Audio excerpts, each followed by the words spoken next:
ಚಿನ್ನಯ್ಯ ನ್ಯಾಯಾಲಯಕ್ಕೆ ಹಾಜರುಪಡಿಸಿದ ಬುರ್ಡೆ ಪ್ರಕರಣಕ್ಕೆ ಸಂಬಂಧಪಟ್ಟಂತೆ SIT ಅಧಿಕಾರಿಗಳು ತನಿಖೆಯನ್ನು ತೀವ್ರಗೊಳಿಸಿದ್ದಾರೆ. ನಿನ್ನೆ ಜಯಂತ್ ಎಂಬವರ ಮನೆಯಲ್ಲಿ ಶೋಧ ಕಾರ್ಯಾಚರಣೆಯನ್ನು ಕೂಡ ಮಾಡಿದ್ದಾರೆ. ಈ ವಿಚಾರದ ಕುರಿತಂತೆ ಮಾತನಾಡೋಕೆ ಇದೀಗ ನಮ್ಮ ಜೊತೆ ಜಯಂತ್ ಅವರಿದ್ದಾರೆ, ಅವ್ರು ಮಾತಾಡ್ತೇನೆ. ಸರ್, ನಿನ್ನೆ ತಮ್ಮ ಬೆಂಗಳೂರಿನ ನಿವಾಸದಲ್ಲಿ SIT ಅಧಿಕಾರಿ ಶೋಧ ಕಾರ್ಯವನ್ನು ಮಾಡಿದ್ರು.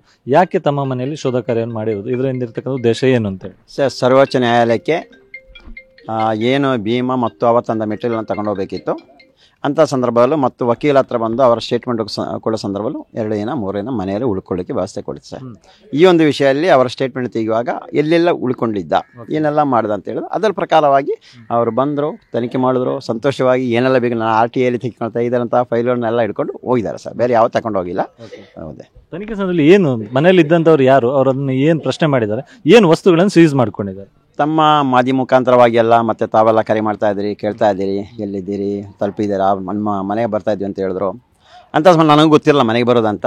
ಮನೆಗೆ ಮನಸ್ಸಂದ್ರ ಕಟ್ ಮಾಡಿ ಒಳಗೆ ಬರ್ತೆ, ಅಲ್ಲಿಂದ ಫೋನ್ ಬಂತು, ಬಂದ್ರಂತೆ. ಓಕೆ, ಸಂತೋಷವಾಗಿ ಇರ್ತದಲ್ಲಿ ನಮ್ಮ ಮಗ ಶಾಪಲ್ಲಿದ್ದ, ಮಗನಿಗೆ ಹೇಳಿದೆ ಹೋಗು, ಮನೆಗೆ ಹೋಗು ಅಂತ ಹೇಳಿದೆ.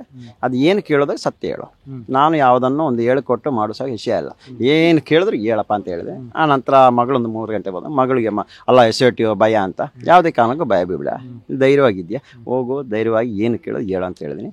6:30ಗೆ ಮನೆಯವರು ಬಂದರು. ಅವರೊಂದು SIT ಈ ಮಾಧ್ಯಮದಲ್ಲಿ ನೋಡುವಾಗ ಭಯ ಆಗ್ತದೆ. ನಾನು ಹೇಳ್ತಾ ಇದ್ದೀನಿ, ಯಾವ್ದು ತಲೆ ಕೆಡಿಸ್ಬೇಡಿ ನೀವು, ಮಾಧ್ಯಮ ಹೇಳ್ತಾ ಇರ್ತಾರೆ, ಕೇಳಿಸ್ಕೊಳ್ಳಿ, ತೊಂದರೆ ಬೇಡ ಅಂತ. 6:30ಗೆ ಹೋದ್ರು, ಚೆನ್ನಾಗಿ ಮಾತಾಡಿಸಿದ್ದಾರೆ, ಅವರಿಗೂ ಖುಷಿ ಆಯ್ತಂತೆ. ಮತ್ತು ನನ್ನ ಮಗಳು ಕ್ಯಾಲೆಂಡ್ರಲ್ಲಿ ನಾನು ಈ ಹೋರಾಟ ಕಿಳುವಾತು ಒಂದು 17ನೇ ತಾರೀಕು ಒಂದು ಮಾರ್ಕ್ ಮಾಡಿಟ್ರು.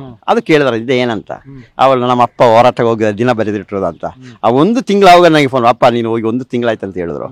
ಆ ರೀತಿಯಲ್ಲಿ ನಾವು ನಮ್ಮ ಅಷ್ಟೇ ಒಂದು ಸಣ್ಣ ಸಂಸಾರ ನಡೀತೆ ನ್ಯಾಯಪರವಾಗಿ ಹೋರಾಟ ಮಾಡ್ತಾ ಇದ್ದೀನಿ. ಇಂದಿನ ತನಕ ಯಾವುದೇ ಕಾರಣಕ್ಕೂ ಯಾರಿಂದಲೂ 1 ರೂಪಾಯಿ ತೆಗೆದಾಗಲಿ ನಾನು ಕೆಲಸ ಮಾಡಿದವನಲ್ಲ.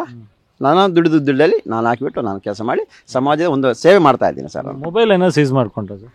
ಇಲ್ಲ, ನಾನು ಇವತ್ತು ಕೇಳುವ ಮೊಬೈಲ್ ಸೀಸ್ ಮಾಡಿಲ್ಲ ಅಂತ ಹೇಳಿದ್ರು. ಇಲ್ಲ, ಮೊಬೈಲ್ ನಾನು ಸೀಸ್ ಮಾಡಿಲ್ಲ.